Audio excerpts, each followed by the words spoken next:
So probably one of my most memorable moments of having a buck knife in the field was actually the first time I'd ever gone to the Yukon. And we were out there, we'd gotten snow early in the trip. We had snow like September the 3rd, I believe, and we were out there for probably another 20, 25 days.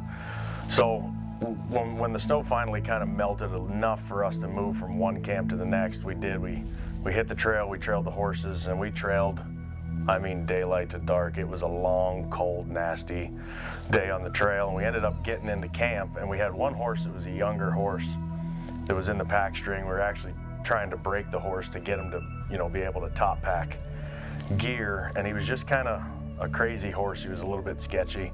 And at one point, the wrangler had actually broken that horse off from the rest of the string when we got to camp, and he had the horse tied up by himself off to the side, and he didn't like that very much. He was kind of off on his own. The rest of the pack string was, they were hobbled, and they were actually down over the hill, and that horse wanted to get down there, and I could hear him making noise, and I could hear him he was kind of whinnying and going crazy, and then all of a sudden, I just literally heard him like freaking out. So I came flying outside of the tent, and I kind of ran over there to where the horse was, and he had actually got his halter basically wrapped around his neck somehow, and his front leg was up through it, and he was more or less choking himself to death. He was hanging there choking, and he'd have died, no doubt.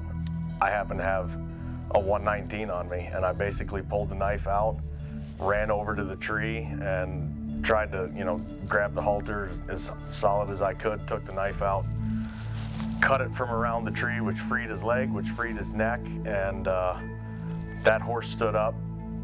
And it's incredible what it did, because that horse went from a horse that you couldn't even walk within 10 feet of without him snorting at you, to the most calm, peaceful, and laid back horse in the entire string. So it's just one of those deals where it was kind of a crazy incident. I happened to have the 119 on me, saved the horse's life, and that horse was a different horse from that day forward.